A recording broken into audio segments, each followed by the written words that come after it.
Hi, everyone. Happy Wednesday. And more importantly, happy Earth Day. I got outside for a little bit and I kicked off my shoes and I just walked around and I just took a few minutes to just sort of ground with the earth and also just connect with it and just show gratitude. So if you have a few minutes today and you can get outside, and even better if it's warm enough where you are, kick those shoes off and just show appreciation and love for the earth, because it gives us so much. So today we're going to be talking about something that is always beyond near and dear to my heart. And this time I say heart, and I really mean it, literally, your heart.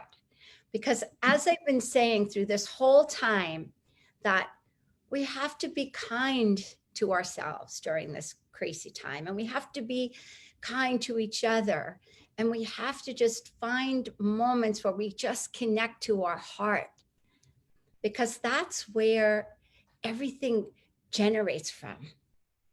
So today I have on a very dear friend, someone who I admire and I respect so much. This woman is a force. When I tell you she's a force, she's a force. The things that she does in her life, it is beyond inspiring and motivating. But what is so special about my friend Erin is that she's so gentle and tender. And that's something that I admire so much, probably because I want more of that. Like, there's something so beautiful about being so gentle and tender. And this work that she does called HeartMath, it makes a difference instantaneously. And I get a lot of DMs and a lot of messages from people telling me, Lavinia, I just don't like meditating. I know I should be doing it this time, and I know I should be doing breath work, and I listen to you, but it's just not my thing. Actually, the meditation makes me more anxious. I find myself getting more anxious at the end of it. And this is for you guys as well, because this work, you don't have to get into this big, long meditation. Actually, in a minute and a half, boom, you can be at a completely different equilibrium. So now I want to introduce to you my dear friend, Erin Toppenberg, and she is going to actually take us through an exercise. Hi, Erin. Hey, hello, my dear friend. Thank you so much for having me here with you and your tribe. So exciting. Yeah, it's So a pleasure. you're going to ground us this morning and get us ready to really have this conversation. I'm going to center everybody in our hearts. So with that, I'll just invite everyone to close their eyes and just bring their attention to their heart, to the area in their chest. And just imagine that your breath is flowing in through your heart, breathing in a little deeper and slower, and exhaling from your heart.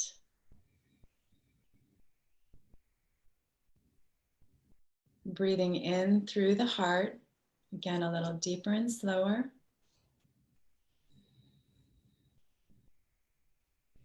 And exhaling from your heart.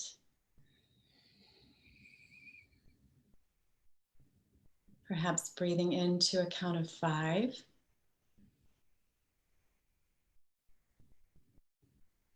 And exhaling a count of 5. That puts you in resonance with the Schumann resonance of our earth. Breathing in through the heart, calm, ease, presence. And breathing out from your heart, calm, ease, gratitude, presence. And then I'll just invite you to open your eyes, put a smile on your face, and just to realize in 60 seconds, when we begin to focus our attention on the heart and slow the mental energy and bring it into our heart, really how fast we can find calm and find peace and start renewing our system. That is the magic that HeartMath has been able to share with with others. Love that. Well, I remember 3 years ago when I first learned about HeartMath from you, one of the things that really I was impressed with was the amount of science that's there. It's very impressive because there's a lot of people that are so skeptical. We have a lot of skeptics out there that don't necessarily believe all this stuff. So why don't you share with us a little bit of the science and how it's being used? Because it really is, it's transforming individuals, families, organizations, companies, hospitals. It's being used in so many different ways to really create unbelievable impacts. Yeah. So the founders of HeartMath started about 30 years ago, wanting to study the heart and knowing, though, that intuitively we all feel like in the heart we connect a little bit deeper. There's something to all the sayings, follow your heart, listen to your heart. So they actually chose science to be that bridge to help us really understand what does those metaphors, what do they really mean? So they set about just going after looking at the heart scientifically. And one of the first things that they found was that the heart actually creates this electromagnetic field 360 degrees around you that can be measured up to 5-6 feet away from you. And that the heart actually is sending far more information up to the brain than the other way around by like 80%. Wow. The heart sends information up through the vagus nerve up to the brain. So along with these understandings, and then the big thing was really understanding that when you are experiencing different emotions, whether it is anger or fear or overwhelmment or sadness or peacefulness, joy, love, that the heart rhythms actually begin to change. And therefore, the signal that's being sent from your heart up to your brain changes. Therefore, the field, like the literal electromagnetic field around you, changes depending on the different emotions you're experiencing. So through scientifically being able to measure somebody, and what they would do is have somebody in a lab hooked up to a heart rate variability monitor and literally ask them to recall a time when they felt frustrated or angry. And you can begin to see that the heart starts beating out a different signal. When they ask somebody to recall a time where they felt love or connection, compassion, that would then change the heart rhythm and it would go into something that's known as coherence. So they begin to start looking at the body and the emotions and the heart and understanding, okay, emotions aren't even necessarily good or bad, but they're changing our physiology. And that actually has a ripple impact out into the world. I love that. And that does happen naturally because I remember when I was single. And it'd be interesting, like first you're trying to go out there and you're trying to date and you're meeting men and you're thinking to yourself like, God, I'm just like, it's dry out there. I'm not meeting anybody. Like what's going on? And then all of a sudden you meet a guy and all of a sudden you're like in love. And then before you know it, you're in love. And now you're walking down the street and like men are following you. And no matter where you go to the coffee store shop and they're asking you out, or you go to the gym and they're asking you out. And you're thinking, dang, like a month ago, I couldn't get arrested. And now it's that. And it's kind of the same thing. It's like, it's your frequency. You're at another vibration. You're at that love vibration. And that is, it attracts so much. So where we are today, like, let's go through a tool that people can use because we know people wake up in the morning and they're literally, even though they're trying, I watch people all the time and they're like, I'm trying to not watch the news. I want to be media free because I'm getting bombarded with everything and it's just keeping me in fear. So let's go through tools that people can use, like right now, right here and now, to shift that anxiety, to get into that heart space. Wonderful. Yeah, because all this is great. I mean, there's so much to HeartMath, knowing how, again, the heart rhythm can start beating at the same frequency as the Schumann resonance. But right now, what we need is really to understand how we can keep ourselves coherent. And coherence, they have found at HeartMath, is the alignment and the synchronization of your mind, body, and emotions. But even more so than that, it's when your body is in harmony, your immune system, the glandular system, and the hormonal system.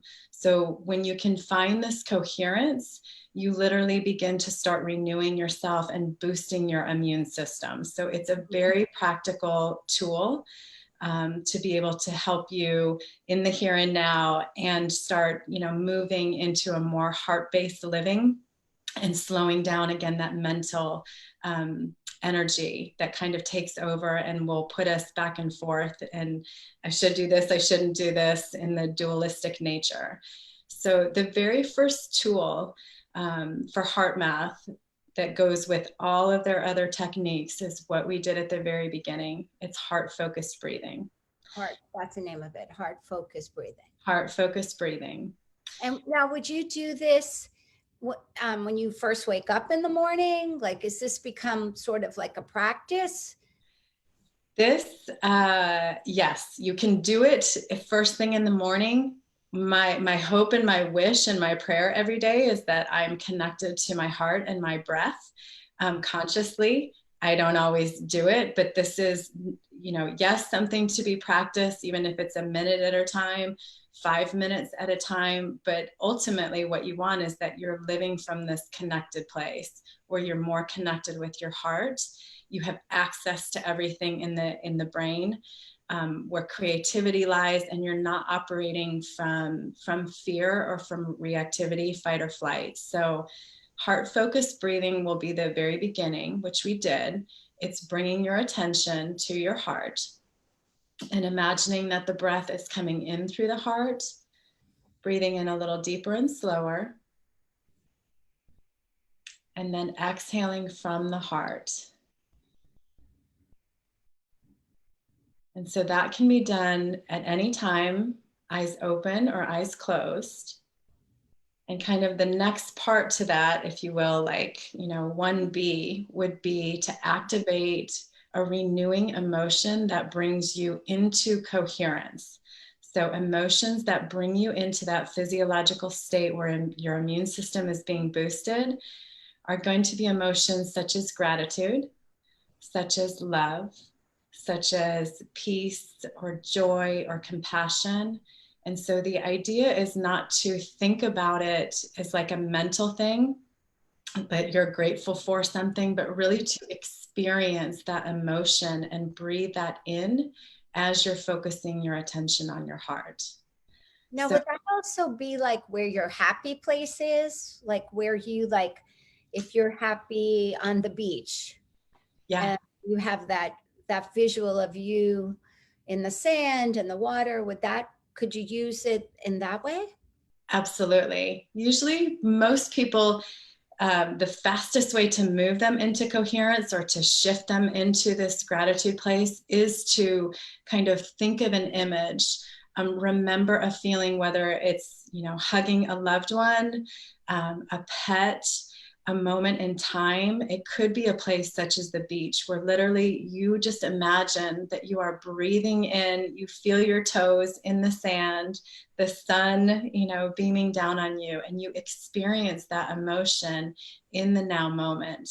And if you can breathe that in and breathe that out, it's almost like the best self-care. It's putting on the mask for yourself before you're able to, take care of anyone else. And it gives you kind of this situational awareness and also that ripple effect to start sending out that coherent vibe, which HeartMath has shown that when people are in coherence, they can actually impact another person who doesn't even know that somebody is breathing coherently.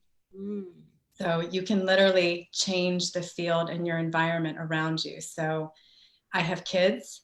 It's been stressful and, a change, everybody working from different rooms. And I can feel the tension level sometimes with my kids. And I can't always go in there and help them out or, whatever needs to be done in that moment. But I can focus my attention on my heart and try and radiate, coherence out to them.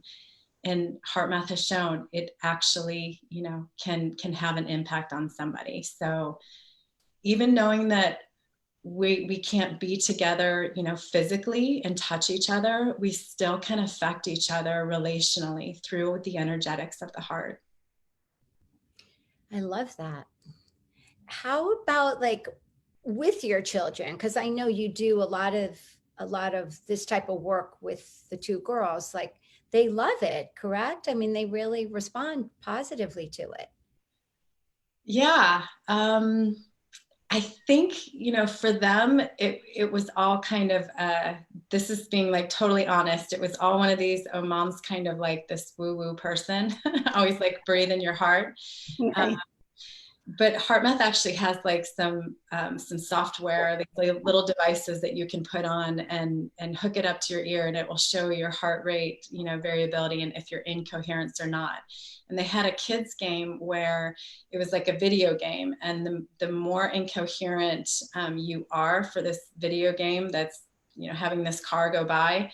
The faster your car will go. And my girls started practicing with that, and one would be teasing the other one, you're crashing, you're da, da, da, and they'd have to like close their eyes, focus their attention on their heart, try and breathe coherently to win this video game. So that's really how it started, was like truthfully through that. But I think they learned how to access that part of themselves. And nobody's perfect, certainly not me or my girls, but I do recognize that they know when they get stressed, it's time to like pause, because they're not going to find the answers, whether it's to homework or to problems with their friends, by continuing to be in that space where they're not aligned and they don't have access to higher intelligence and their intuition. HeartMath again has shown that in the heart, when you find that coherent space, you actually are able to access intuition or a different field of information. So they will come back to that. They probably wouldn't always like tell me, but I see them doing it, taking a pause and just breathing, connecting with their heart, and then re-engaging in what they're doing. And it, like you say, it happens so quickly. I mean, it sounds to me like it's also like it just makes you more aware.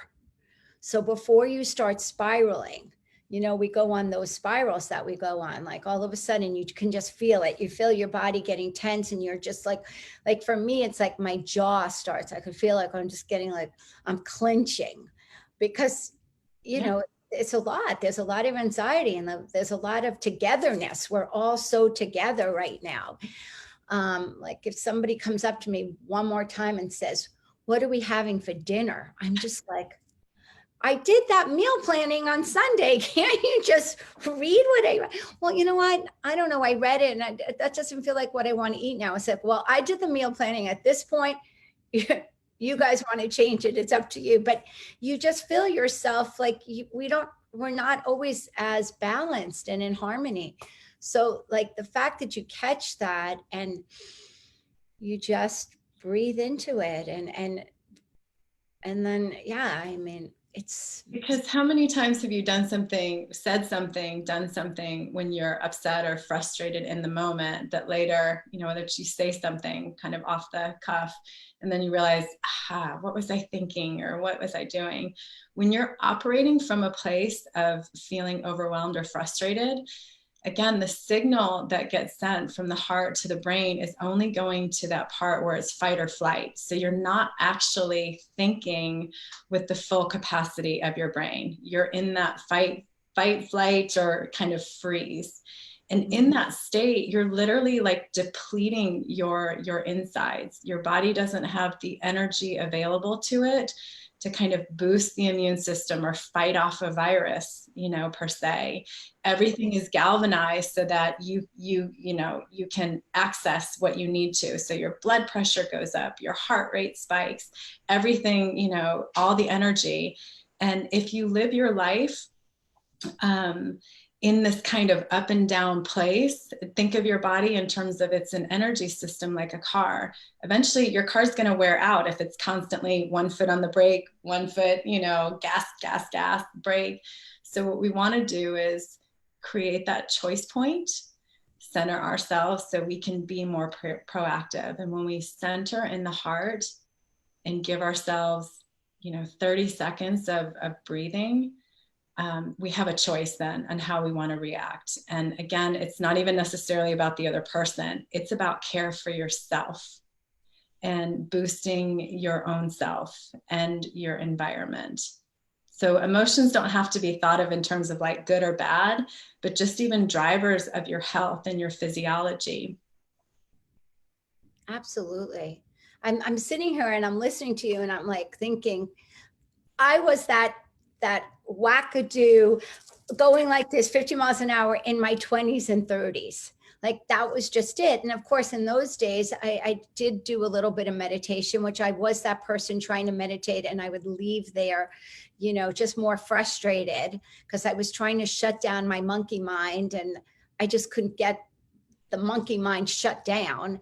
But if I would have had this tool, it's a simple tool to just do that, I know it would have made such a big difference. And even in the way I thought things through, because so often, especially when you're a young entrepreneur and you've got all this stuff coming at you, you're having to make, you're on the firing line.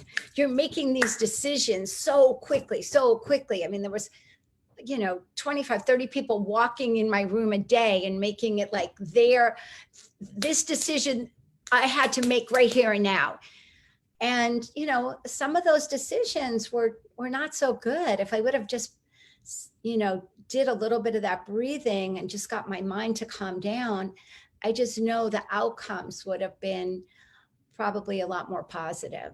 So I look at this and I think, wow, this is just so powerful. Well, I think you did pretty good in your 20s and 30s. So you did okay, but yes, actually. But I have to tell you, I was always having like some kind of illness thing, little things. I always had a fever blister. I had eye stuff. I had sinus stuff. Like I was definitely, my immune system was depleted. Because I was so stressed out. I was just so stressed out. And then, of course, I was working out really hard too, because I believed in those days that that's all you needed to do. If I ate well and I worked out hard, that was it. Voila, I'm going to be healthy. Like, so those were my things, boxes that I wanted to get checked off. And, today we fill up our toolboxes in so much more of an expansive way. And I look at this and I think this is just such a great tool. It's such a great tool. I don't care if you're 8 years old or you're 80 years old. Like this is a tool everyone should have in their toolbox. Our heart is always beating for us.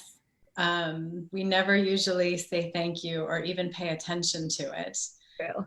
Like our breathing, right? How many of us don't consciously breathe? So when you bring your consciousness to whatever that is that's beating our heart and breathing us and are able to slow that down and synchronize with it, there's something pretty special that happens. And again, the heart has access to intuition, like this field of information that is outside of the mind. And if we really think about the mind as, it can be wrong. It's always looking to just make sense of everything, but our minds are only as good as our current perspective. And again, how many times do we, in something, and then when we have a more expanded view, we tend to look at things a little bit deeper and are able to see perhaps the gifts in it, or perhaps, the nudgings that were there, our heart always kind of moving us along on our path.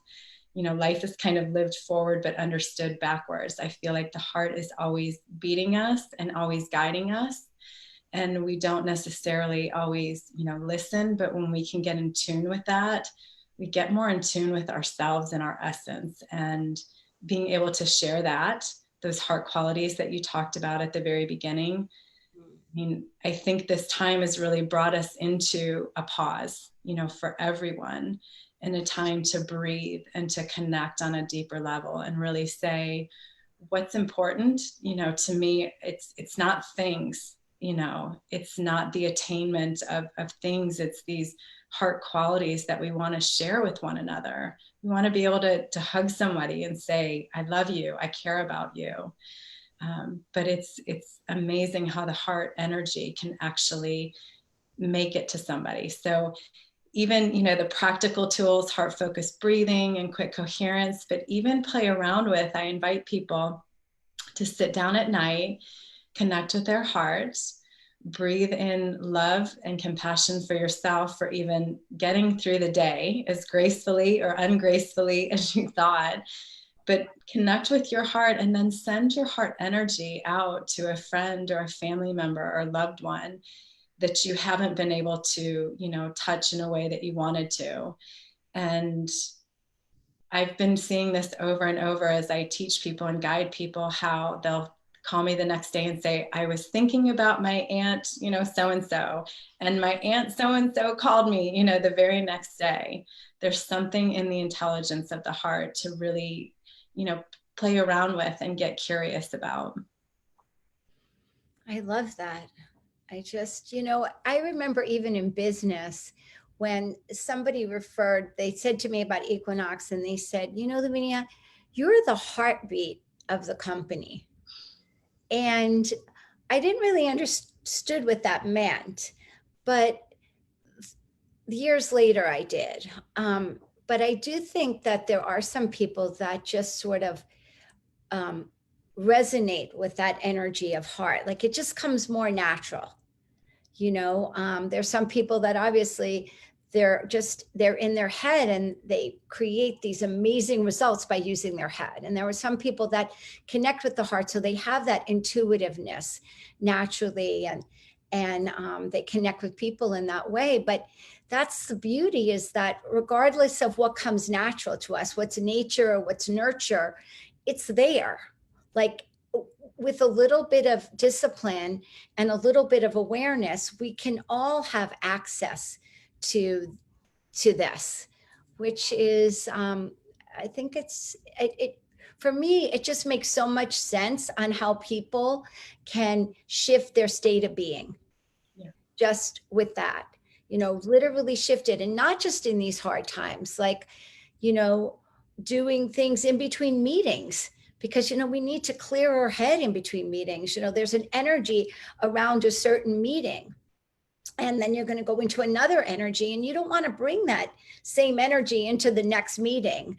Right. You want to have a little pause to get your thoughts clear, get yourself ready to now be present and be available to what's going on at that meeting. Clear your mind, clear your heart, clear your energy.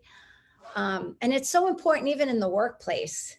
I've listened to you and to your colleague Paul talk about how you've transformed companies, and that's always so inspiring to me, because I work with so many young people, young entrepreneurs, and I know young people are looking for something different today. When they go into a company, it wasn't like when we were young. We just went in there. You wanted to get promoted. You would do whatever they said. You didn't care if people were, there practically wasn't even a human resource area that you were talking to about if people were mistreating you. It was just sort of, you went along with it. This is what it took to be successful. And you just kind of thought this was the norm. But today it's not like that. These young people, they want healthy, emotionally healthy, mentally healthy, spiritually healthy without, being religious, but spiritually healthy and physically healthy. And the thing that's always inspired me about the work that you guys do is you go in there, you get people connected to their heart, and this way then they start collaborating better. The communication is so much clearer because people are able to communicate from their heart and not being reactionary to an incident that happened, 4 weeks ago, or their own fear or whatever it is that's driving a more negative communication response. And the work's getting done because when people are happy and they're collaborating, the energy, and you're feeding me and I'm feeding you, and then before you know it, this project is better than everybody ever thought it could be, because collectively we worked on it together. And when I hear that stuff that you're doing, I'm like, this is amazing. Like, everybody should bring HeartMath into their organizations, because it's just, it's positive. It's really positive. And that's what we need today. And those are the businesses that I believe that are going to succeed after this. The ones that have good, positive energy, because we've just seen, like, look at the earth. Like, when you're outside now and in these, 6 weeks, the earth looks completely different. The birds are chirping louder than they've ever chirped. The sky is bluer, everything's greener. People, you could feel it. There's been such a positive shift inside. And I don't want to undermine the suffering that has gone on and the tragedy that's happened. And hopefully we're going to learn from that. Like, that isn't going to go as a waste. Right. But people also don't know how to do it. Like, a lot of people don't know how to be positive. You would think that they do, but like, they just don't. Like, even friends of mine will get on the phone with me, and I know that they don't realize that they're being a negative Nelly, but they're being a negative Nelly. But I just know if they did this work, that would shift, and they wouldn't want to complain about some of the stuff that they complain about. Well, and you can just take it back to the science of it and take out any, kind of judgment about it. If you are being negative or experiencing, I would say, a depleting emotion, such as anger, sadness, frustration, you're literally depleting yourself. You don't have access to the full capacity of your heart and your mind. So you do tend to be in this pattern, but shifting your attention to the heart, focusing on something that you're grateful for, experiencing it in that moment, really can shift you in just, a minute or two, to renewing yourself and having access to creativity and having access to the positivity. So it's sometimes I like to not label it like good or bad, but just depleting or renewing. And I think we're in this state of renewing ourselves in a new way and coming into touch with our beingness instead of our doingness. So again, the practice of heart-focused breathing and some of the other tools that they have, such as prepping. I mean, you were talking about moving through in different energy for different meetings that you have. There's a HeartMath tool called Prep, which you identify a situation. So it could just be the meeting that's next for you. You identify that meeting, you do your heart-focused breathing, and you imagine yourself in that meeting. So whoever is going to be those 3 people or 30 people or 300 people, you imagine yourself in that meeting or in that, situation. You see yourself being calm and compassionate and caring. And if something happens, you're able to recenter yourself in your heart. So you energetically prep yourself before you go into it, because we have learned to physically prep ourselves, for the day, and also mentally prep ourselves. We have our lists and we have everything, but we haven't really been taught how to emotionally and energetically prepare ourselves and kind of set the energy before you engage in the next thing that you have to. And again, that can take 30 seconds of just, okay, done with that meeting. All right, here's the next one that I have. Let me connect with my heart. Let me see myself in there, being calm, connecting with everyone, being connected with their heart. And on meetings, asking everybody just to connect with their heart and breathe 3 times before you start, you will begin to feel the energy just shift. And maybe it's even before dinner, because everybody's had, these crazy days. Instead of doing a traditional grace like you may, normally do, invite your kids and, your loved ones, put your hands on your heart. We're all still here. We did it. We survived another day. We're going to get through this together.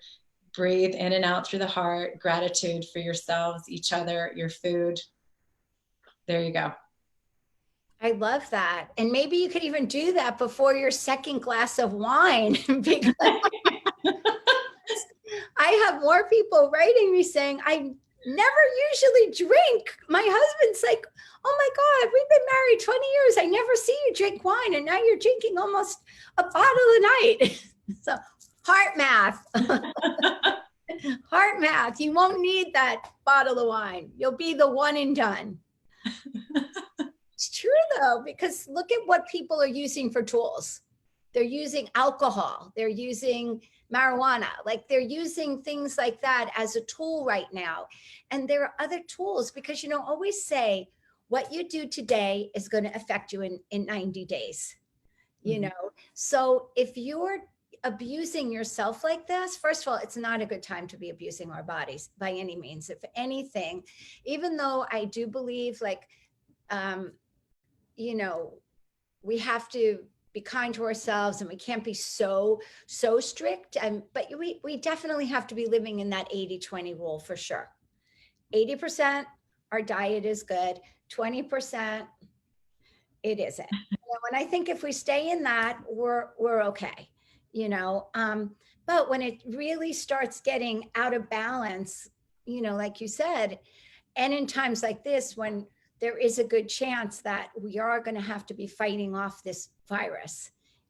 But on the good side, I heard somebody yesterday was telling me that her entire staff, she owns nursing homes, and her entire staff in like 30 nursing homes were tested. And none of them have symptoms. They do their temperature every single day. None of them, and 60 of them % already tested positive. Wow. Now they're asymptomatic. They're not having symptoms. They're going to be fine. Like we don't even know it.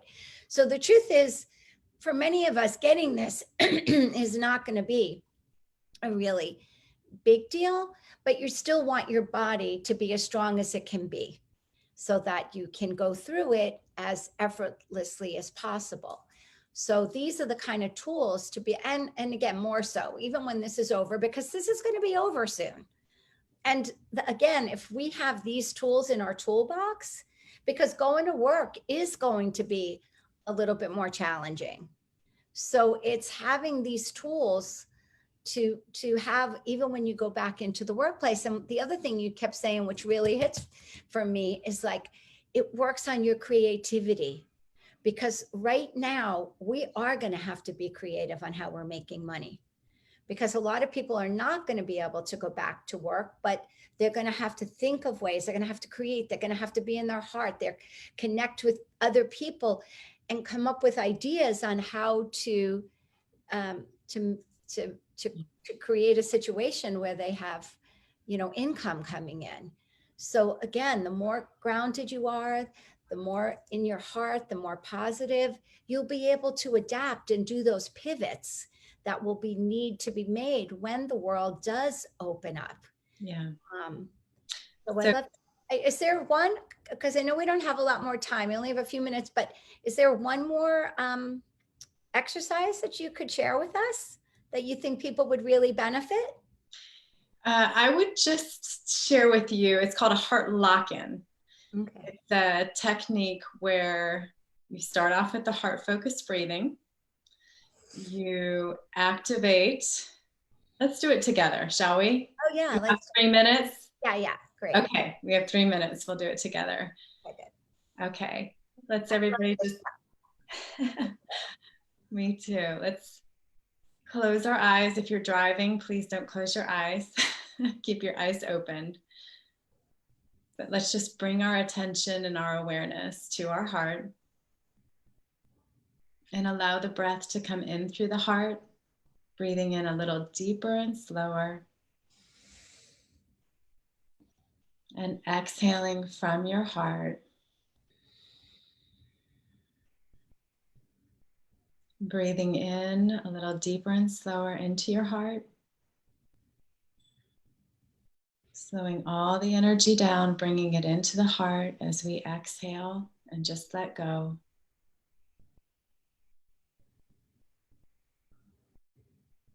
And now breathing in gratitude for this breath, this moment,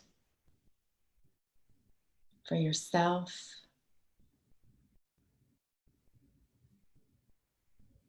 And when you exhale, breathing that out, just releasing. And as you breathe in this gratitude, this joy, just allow it to radiate to all the cells of your body. Keeping your attention on the heart and your breath. But as you breathe in, you're breathing in this light and this frequency and allowing it to flood all the cells of your body. And as you exhale, you see that light, that gratitude, that love begin to radiate out from your heart into the space that you're in. Breathing in that love, compassion, care for yourself. And then as you exhale, you radiate that out into your home. Breathing in through your heart. That light, let it fill your being. And as you exhale, just radiate that out into your environment, your community, your city, your country. Breathing in, feeling connected in this present moment. And as you exhale, feel connected to Mother Gaia,